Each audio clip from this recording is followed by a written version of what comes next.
Welcome to the Exponential Edge podcast with your host, Arya Salur.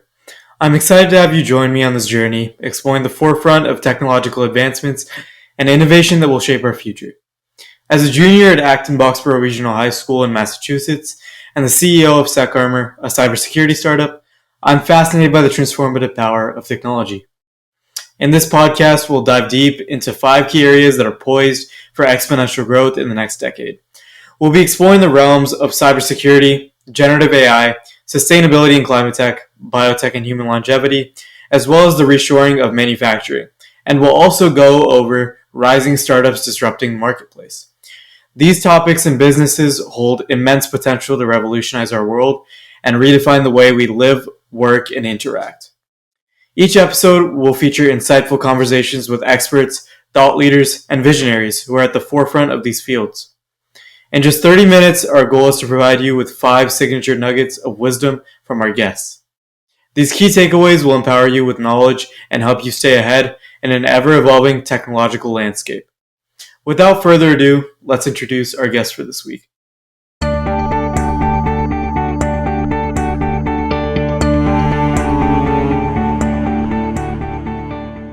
Hello, everyone, and welcome back to another episode of the Exponential Edge podcast. Today's guest is an industry expert and is going to go through industry disruption with us from a unique perspective. He's Omar Javaid, CPO of Avaya. Hi, Omar. Hi, Arya. How are you? I'm great. Thank you so much for joining us today. So, thank you so much for having me. Pleasure. So, first off, I want to go through your career, your education, and all the different fields and industries you've been a part of, which it's been a lot. So Could you go through, I believe you started with an undergrad degree in chemistry, but then got into the tech industry after. So could you go through your career for us? Sure. Yeah. So I did my undergrad at the University of Michigan in Ann Arbor, and as you pointed out. So I actually have 2 majors. One is chemistry. The other one is cell and molecular biology.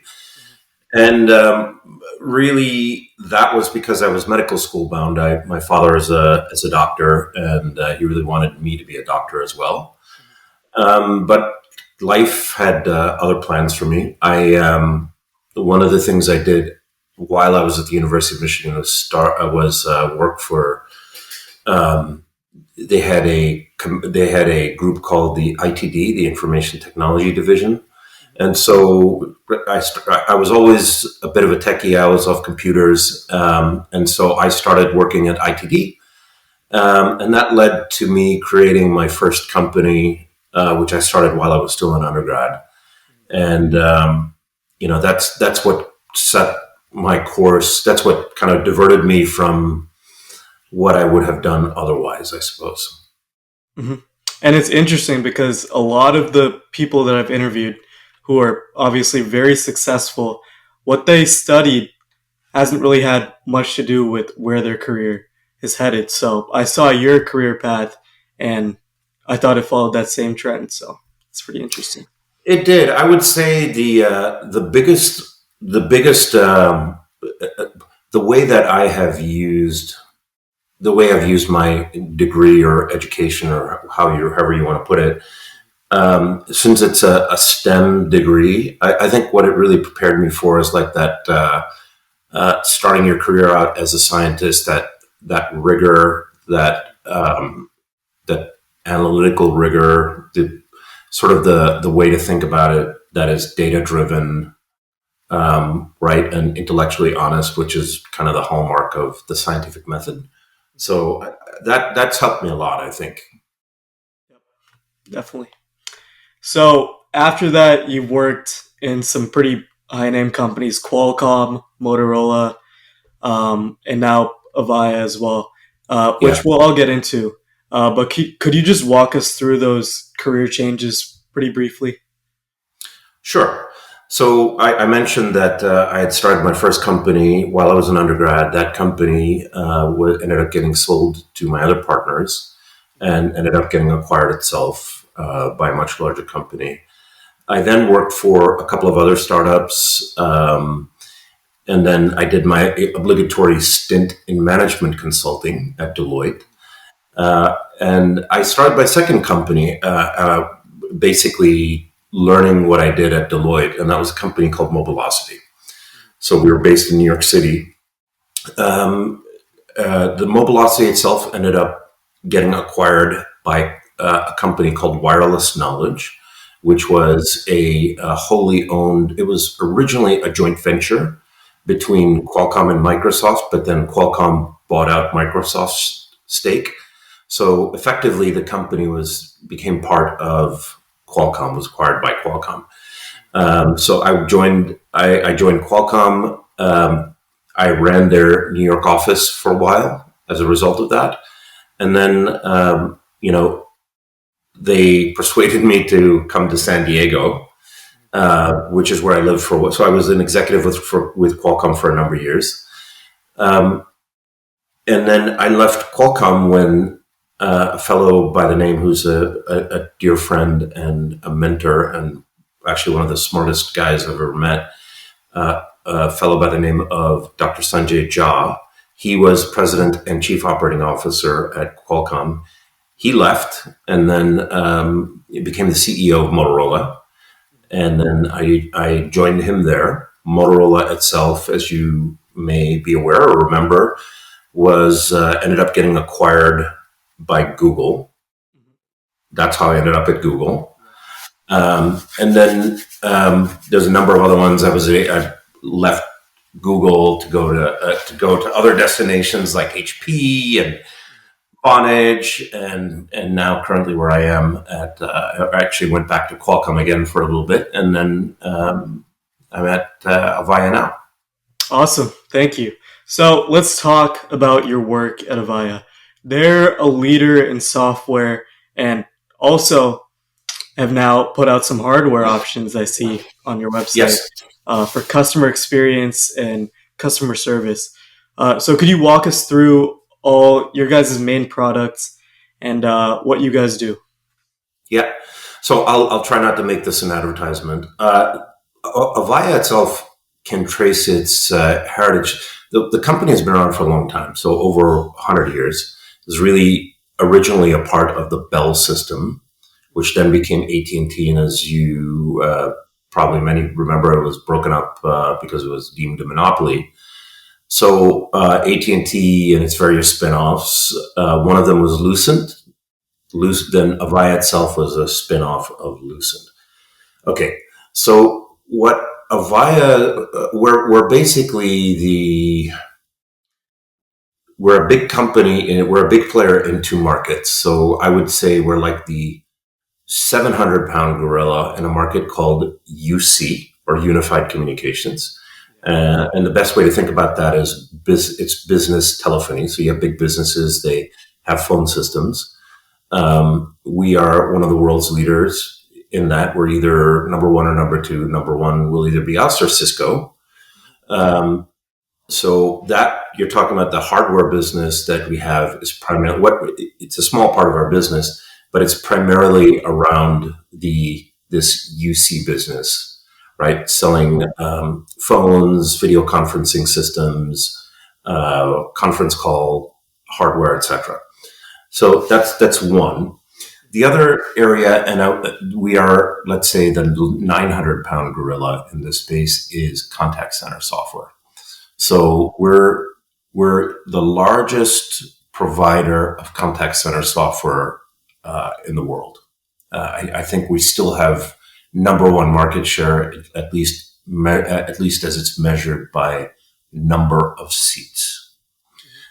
So to give you just a little bit, to give you a sense of the scale, our top 1,500 so we have 93,000 customers, but our top 1,500 customers alone, the average contact center is about 1,800 contact center agents. Our top 200 top 200 customers. Those customers have contact centers with an average of 5,000 agents and above. So these are, airlines, banks, you name it. the mind blowing thing actually is that our customers, this is how big it is. Our customers have contact centers, just contact centers that are bigger than most publicly traded companies in the Yeah, US. that's crazy. So it's massive. Yeah. hmm And I wanted to ask specifically for those contact centers, as I know it's a huge part of your business. Hmm. Your software, um, does it use AI to? I know it's supposed to help them manage and make more efficient their customer service, but does it Correct. use AI specifically to maybe use natural language processing to pick up keywords in customer calls and kind of sort customer needs? Is that something that you guys are doing? I was just wondering. Absolutely, it's a great question. And in fact, if you look at even the interest, I've been in the technology industry for a long time, so people have been talking about AI for forever, right? Going back to Alan Turing, who when you hear the phrase Turing test, that's where it comes from. So this latest renewed interest in AI came about because of large language models. So if you look at where AI has had and continues to have like a lot of business impact, it's mostly in this area. Um, and I like to look at it less as contact center, although an example of it. It's more customer experience. So there are a lot of use cases like you're talking about. So think about a large airline like a Southwest airline that may have 30,000 contact center agents. On a given day, you may have hundreds of thousands of people traveling, right? On Southwest Airlines. So let's say there's bad weather, there's flight disruptions in a certain part of the country. You can easily see how even if you had a contact center with 30,000 agents, they could get easily overwhelmed when there are 300,000 people that are trying to call in and rebook their flights or complain or what have you. So there's and of course this is real time because this is voice. So the other thing is with contact centers, it's a very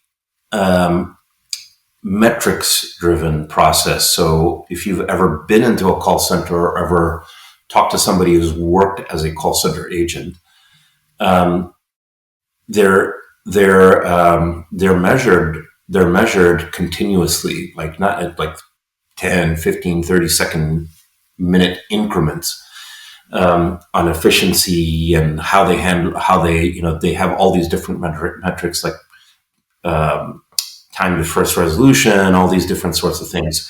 So there has been historically, and there is even more now, a great deal of artificial intelligence that has been going on under the hood. So there's things that will do.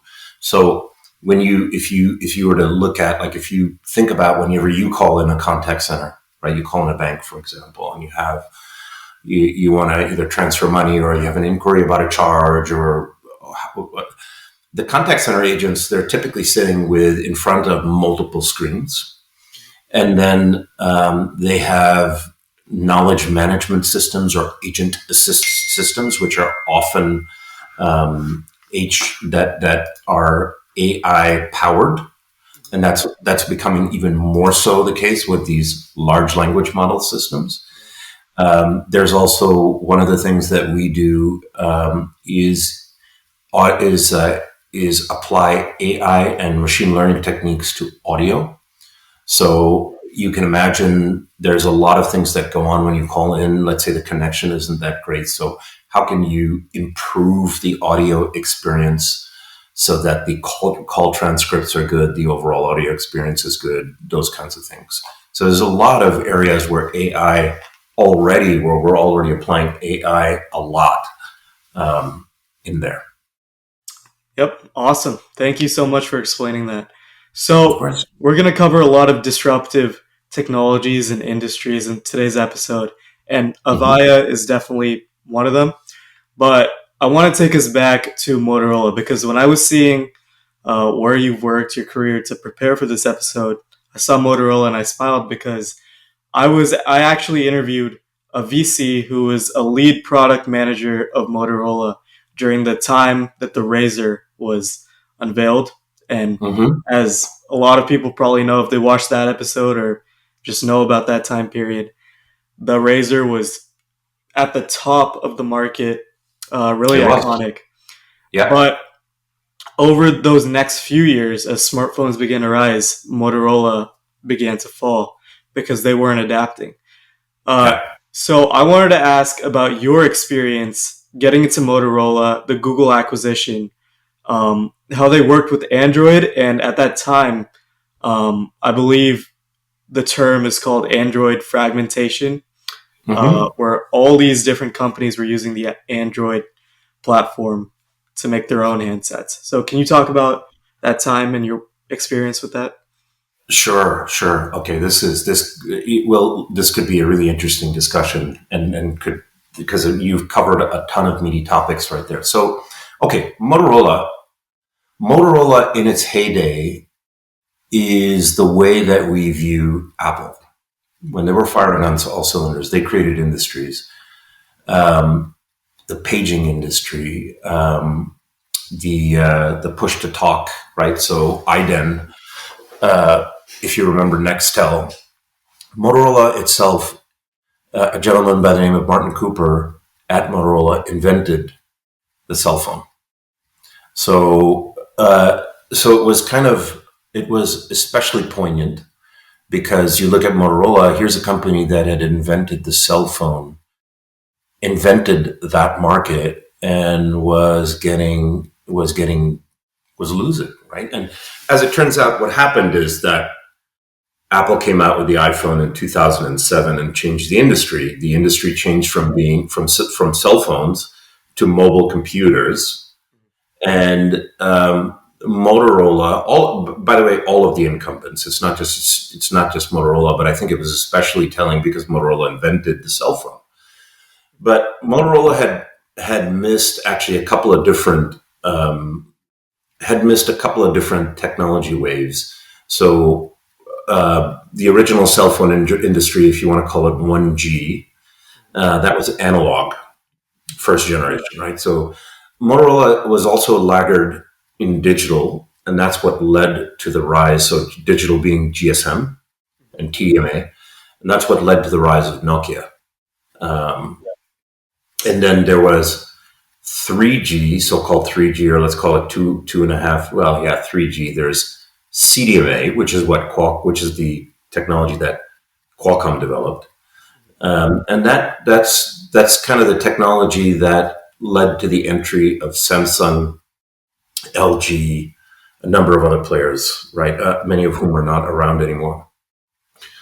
But the comet that kind of killed off most of the dinosaurs was Apple coming in with the iPhone, and changing the market from a cellular phone market to a mobile computing market. And then when it became a mobile computing market, that meant that the primacy. It's not that hardware was unimportant, but software was the most important, and it was, let's say, primarily a software-driven market, which is the world that we live in now, which we'll get to, I'm sure, later.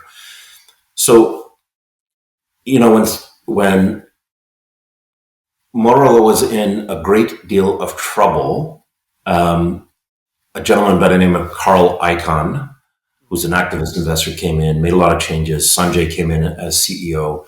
Motorola itself split into two entities, one of which is still publicly traded as Motorola Solutions.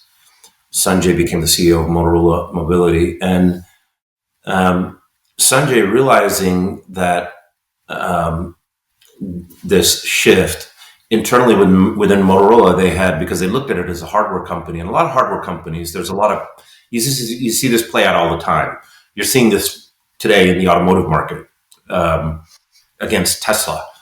Uh, there's the hardware companies always have a ton of software people, and when you talk to them, they'll say, "Oh, we have like 10,000 software people, and we're doing a lot of software," and they're right, but they're not software companies.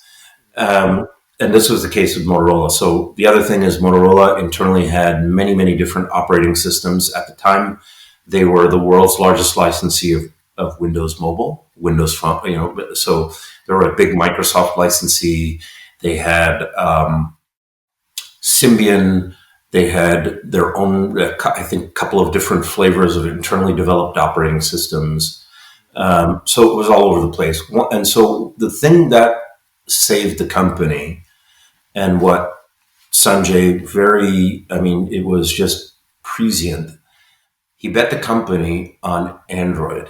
Now, Android's a big household name. Everybody knows about it. It's the unit volume leader in the mobile market for operating systems.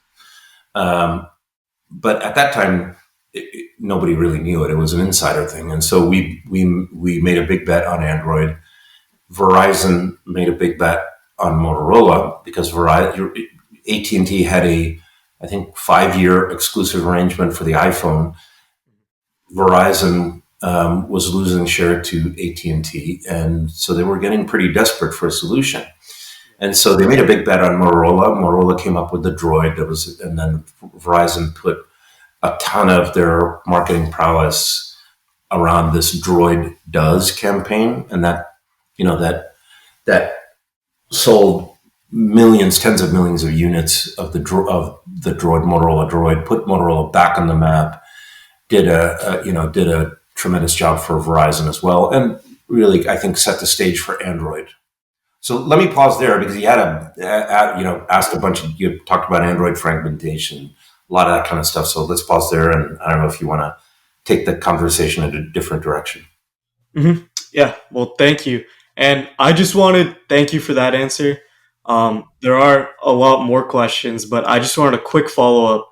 I know Google kind of brought back Motorola as well, and they use Motorola's software, I believe, but then they sold it to Lenovo, and then they made their own handsets afterwards. So I just wanted to ask quickly why Google sold Motorola to Lenovo, and then made their own handsets after. It's a good question, and so I don't know the real, because I had left before that happened. Yeah. So what I'm going to tell you is just not only my opinion; it's speculative at best, right? So, but I think a couple of things were happening in the industry. If you remember, Microsoft acquired Nokia. I think a lot of these companies had Apple envy, so they wanted to compete with Apple as an integrated player, which means they wanted to own the handset. A lot of people look at Apple as quote unquote controlling their technology stack. And as an aside, as a person who's studied and long admired Apple and been let's say a bit of an Apple fanboy himself. So there's a lot of misconceptions about that. Apple, in fact, is very strategic about what technologies they control and don't. But let's set that aside. So I think with Motorola, the primary drivers for Google's acquisition was to compete with Apple, and then the other thing was to compete with Apple in the marketplace, but also to compete with Apple in terms of intellectual property. So there's a side of many businesses that people don't talk about, which is intellectual property or patents. That's a huge part of Qualcomm's history, for example. But Motorola, being a pioneer in the cell phone industry, had a lot of prime patents. And at the time, Apple was locked in a vicious legal battle with Samsung. You may remember this. You might have been too young to remember this, but Apple claimed that Samsung was quote unquote slavishly copying the iPhone, and Samsung incidentally ended up losing that legal fight.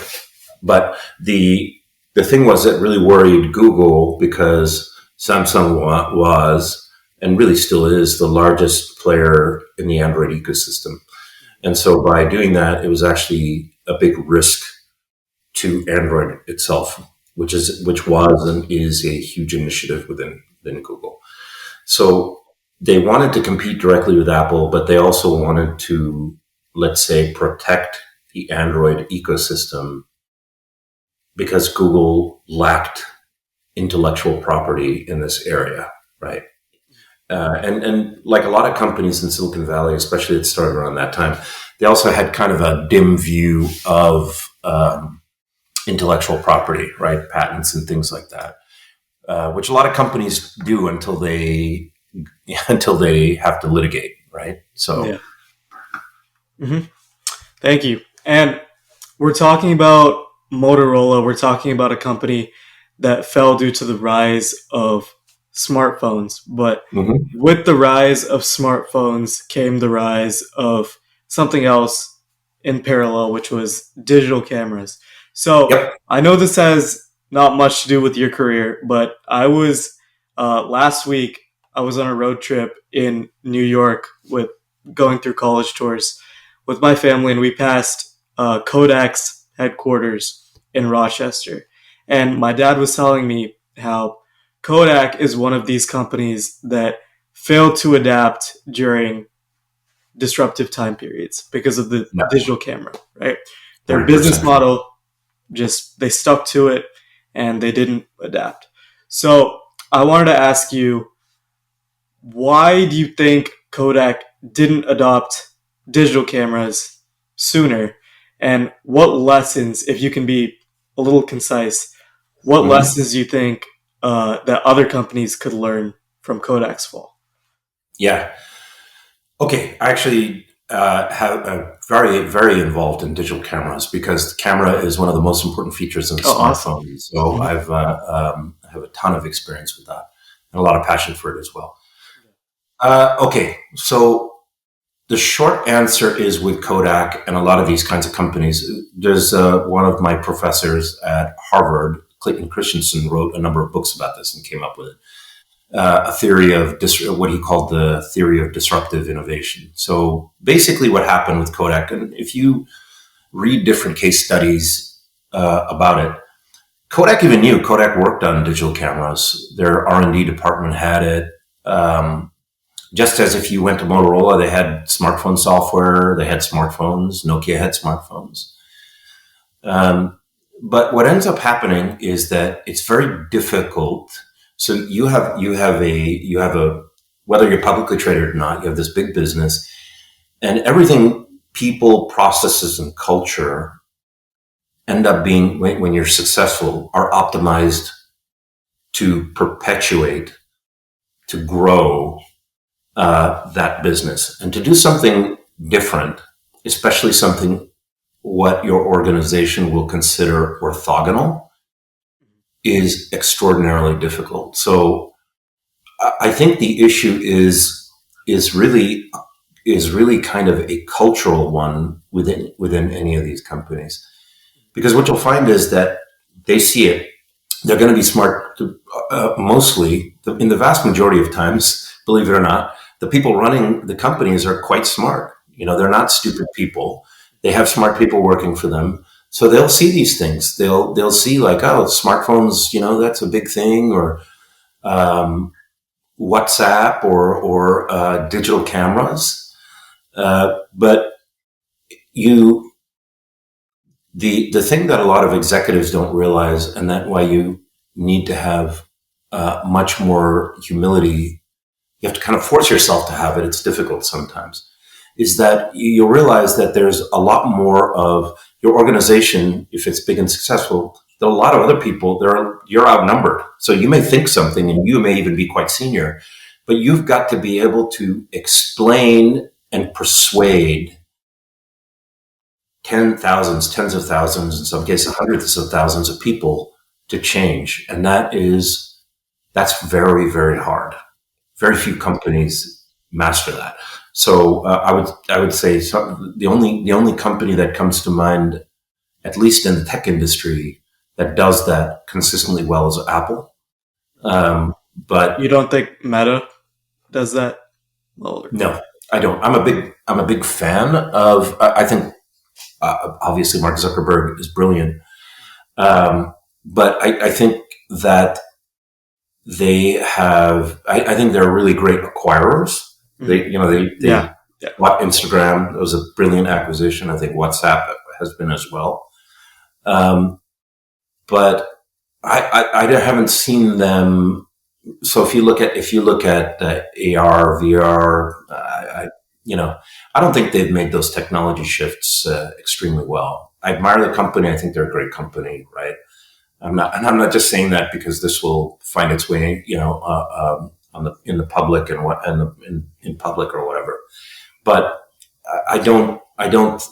Could they be? Maybe, but I haven't seen Meta do that at Hmm. all so Yep. far. Makes a lot of sense. Thank you. So we've talked about Motorola, we've talked about Kodak, and since you've worked for one of the biggest semiconductor companies, which is Hmm. Qualcomm, I wanted to Yeah, ask you about a little battle that's going on right now between two big companies in that field, Intel and Nvidia. And I yeah, actually, for 7 years, I lived in Portland, Oregon, and the Intel headquarters was about 30 minutes away from me. So yeah, a lot of my parents' friends, a lot of my friends at school, their parents worked at Intel, and I kind of saw the decline slowly throughout this yeah. past decade. So I wanted to ask you if you could look at Intel and look at Nvidia, which is on the rise now, and kind of give a few reasons for Intel's decline versus Nvidia's success. Yeah, great question. Okay, so I was at Qualcomm. I'm very, very familiar with Intel. Worked with Intel. I know a ton of Intel people, and it's a tremendous company. And in many ways, what has happened to it is sad. So Intel, like Motorola, like a number of these companies, part of the reason it's in the predicament it's in is because it's actually missed a couple of different technology waves. They missed mobile computing because they focused on the x86 architecture. And if you look at in the mobile computing world, the ARM architecture won because that's the basis of the smartphone world, both for Apple and for Android. So they missed mobile computing. Okay, huge market. By the way, Microsoft missed that as well. Okay, and so that's one wave they missed, and I think they suffered a lot, and they continue to suffer because of that. The other wave that they've missed, and I think this is what's fascinating about Nvidia, is so you mentioned I was at Qualcomm. Qualcomm is a semiconductor company. It's an amazing semiconductor company, and the people that work there are brilliant. I'm not a semi, so I'm a software guy, but I'm a software guy that understands and has a deep appreciation for silicon.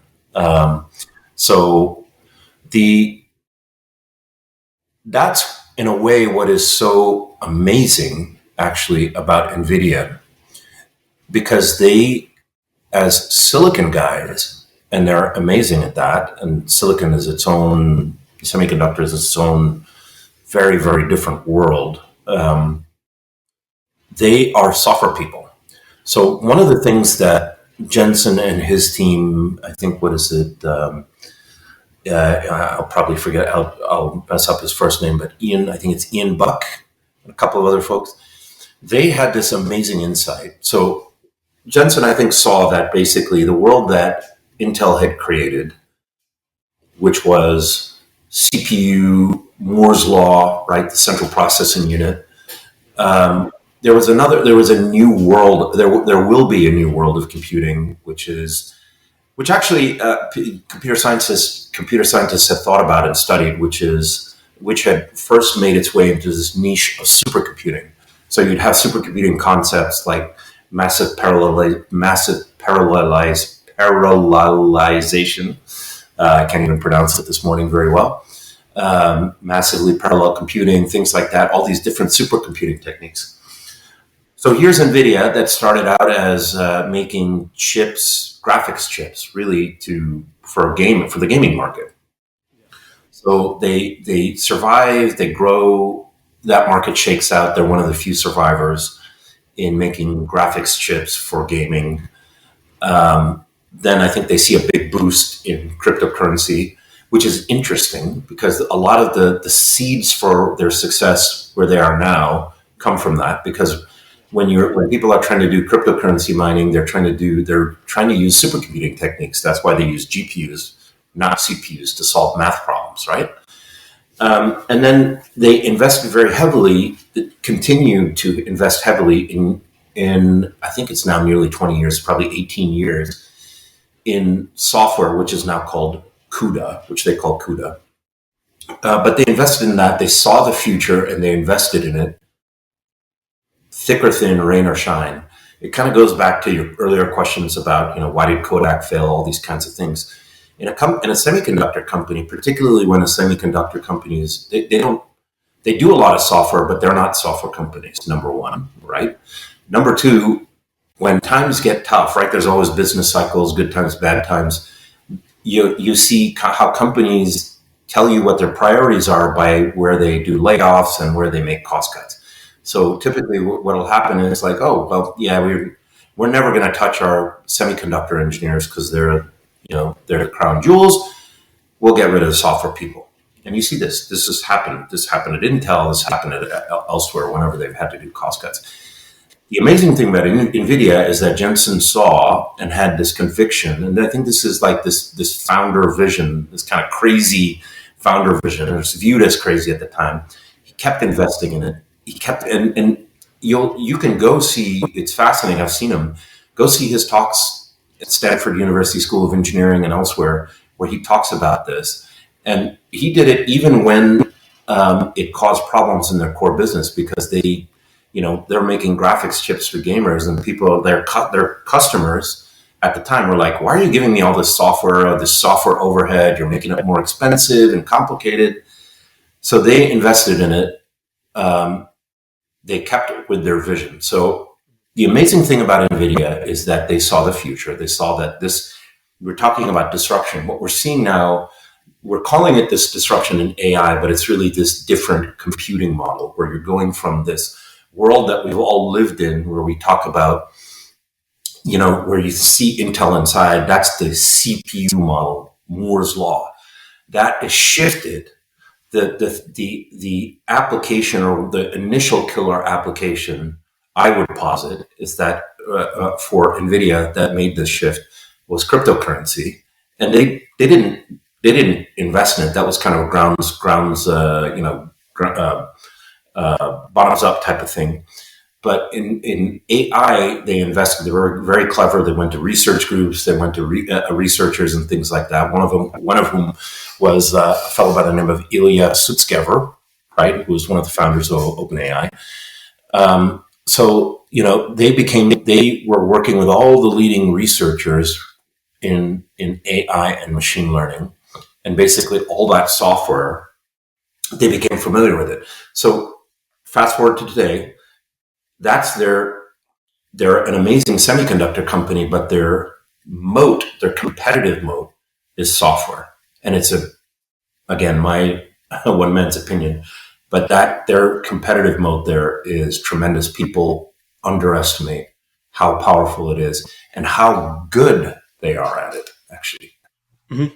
Thank you. Appreciate you diving in and covering that and clarifying. So we've covered a lot of disruptive industries, companies over the past 30 minutes. And that's really great because that's what this whole podcast is about. That's the aim of this podcast, is to cover these disruptive industries over the next decade or so. Mm-hmm. So I just wanted you to kind of give a brief, quick 3 to 4 takeaways from your experience and your perspective of what companies in disruptive fields should do to make the most of their technology or to be successful. That's a great question. I would say a couple of things is the, um, it'll be a bit counterintuitive. Companies, and I would say this is true for companies and for executives, and companies are just groups of people at the end of the day, right? You should read a lot, think a lot. There's a lot of emphasis on doing stuff, which I get, and that's very important. Execution is central to it, but you need to take time, be deliberate, take time to think. So part of that is um, thinking with your colleagues, having open, intellectually honest debates, intellectually honest discussions. Number one. Number two, I think it's very important to read a lot, have an interdisciplinary, like read different things, read fiction. Third thing, I think, is to be creative, to force yourself to be creative. And for some people, you have to force yourself to be creative. And what I mean by that is, do something that you're scared of, like paint or do pottery or something like that, sculpture, whatever that is. I know that kind of sounds weird, but you need to. Part of what will help you, because industry disruption happens all the time. It's not some isolated event. Is that you need to have you need to just like take your blinders off, look at the world, see what's happening, be honest about it, and then what and then have a real, again, an open discussion about what to do about it. So those are three things that I think are really important. Fourth, I would say, and this is a favorite author of mine. So we talked about Clayton Christensen. I would say the other set of books, and these are challenging books.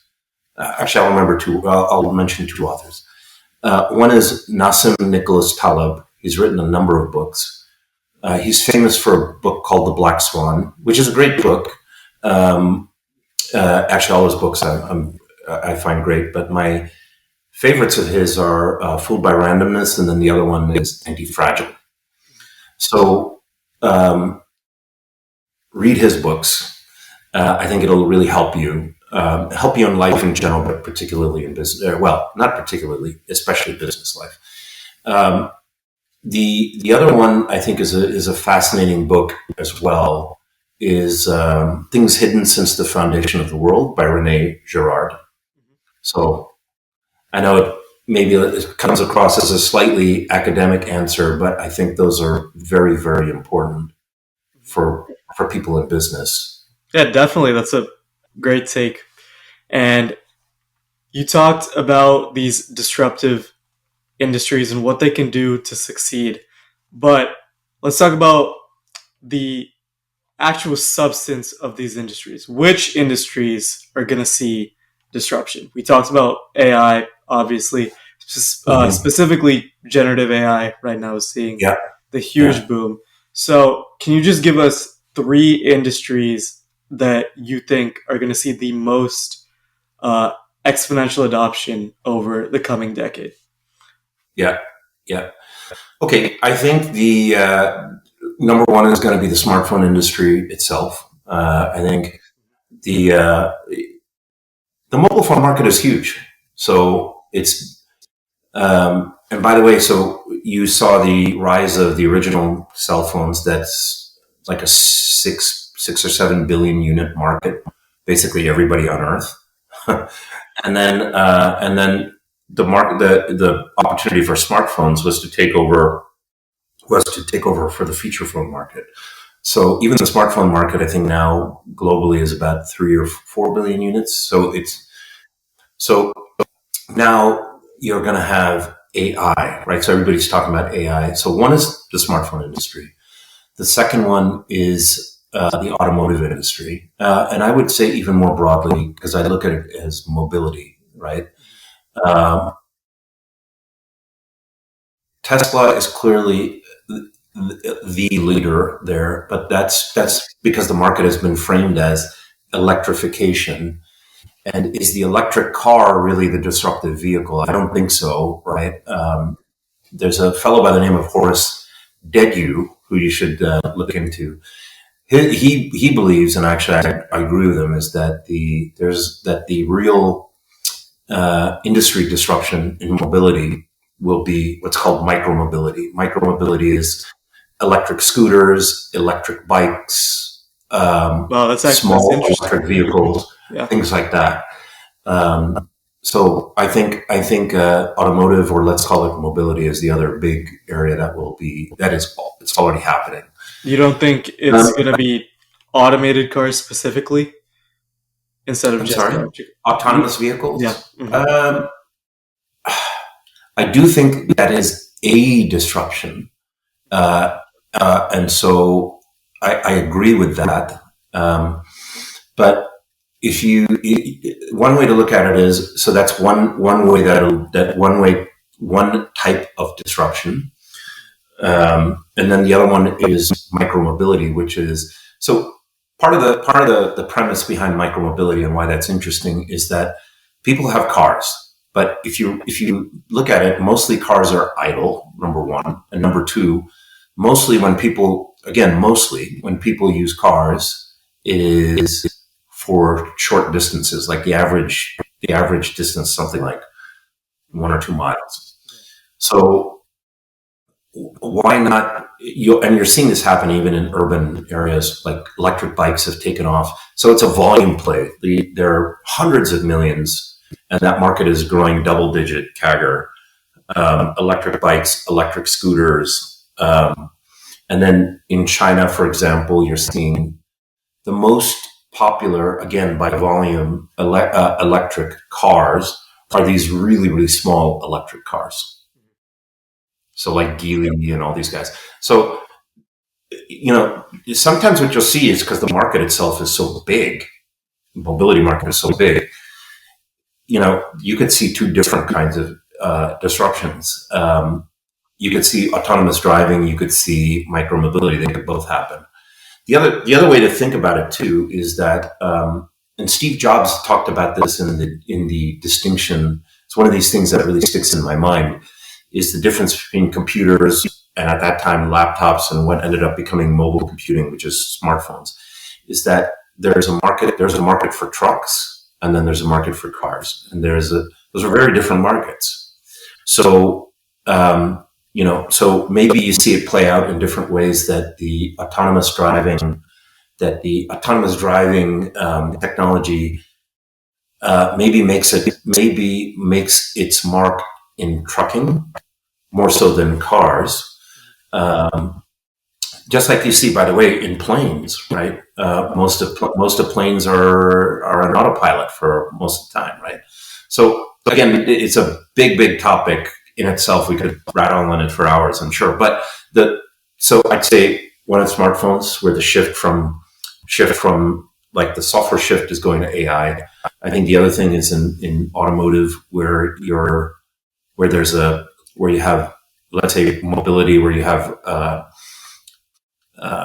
these micro mobility, then you have autonomous driving, which is obviously AI plus a number of different things. I think autonomous driving and augmented reality and these kinds of things can be interesting there too. The third thing I think that is a disruptive area is, and it's related to AI, but I think the next big disruption in computing is going to be, I believe, is augmented reality. So you're seeing this with, I think we talked about Meta. I think Mark Zuckerberg has some passion about this around, which is why he acquired Oculus. But I don't know if you've played around with the Apple Vision Pro. It's incredible. So I think it's very early days there in augmented reality, virtual reality, mixed. Like, there are all these different acronyms floating around. But I think those are three. There's like a ton of other ones too. We could talk about potential disruptions in food science, right? As well. I think that's a big one. Where you're seeing, like, impossible foods and. So I think that's